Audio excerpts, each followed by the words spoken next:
ஏற்ற இறக்கமாக பேசுவது, திடீர்னு வந்து குரலை கீழே இறக்கி ஒரு மாதிரி கிண்டலாக பேசுறது, இதெல்லாம் வந்து எம்.ஆர். ராதா அவர்களுக்கே உரிய பாணி. இதெல்லாம் அவருடைய கண்டுபிடிப்புனே சொல்லலாம். சில படங்களில் காமெடி பண்ணும்போது விவேக் அதை ட்ரை பண்ணியிருப்பார். ஆனால் எம்.ஆர். ராதா எம்.ஆர். ராதா தான், அதை யாருமே வந்து உடைக்க முடியாது. அதனால தான் வந்து பல நடிகர்கள் வந்து அவரை வியந்து பார்த்தாங்க.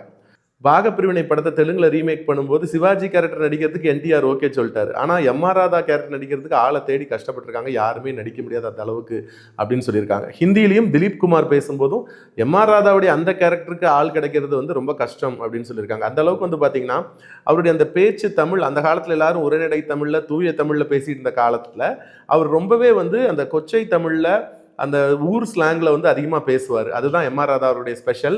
அவர் வந்து திரைப்படத்தில் மட்டும் இல்லை, யதார்த்த வாழ்க்கையிலையும் கூட வந்து பார்த்தீங்கன்னா அவர் அப்படி தான் இருப்பாருன்னு சொல்கிறாங்க. அதுக்கு ஒரு சம்பவத்தை வந்து ஃபிலிம் நியூஸ் ஆனந்தன் அவர்கள் சொன்னார். ஒரு நாள் ஃபிலிம் நியூஸ் ஆனந்தன் அவர்கள் எம்.ஆர். ராதாவை பேட்டி எடுக்கிறதுக்கு அவர் வீட்டுக்கு போயிருக்காராம். இப்போ வீட்டுக்கு போன நேரத்தில் என்ன ஆயிருக்கு, ஏதோ அவங்களுக்கு தண்ணி கொண்டு வரதுக்கோ டீ காஃபி கொண்டு வரதுக்கோ ஒருத்தர் வந்து எம்.ஆர். ராதா கூப்பிட்டுருக்காரு.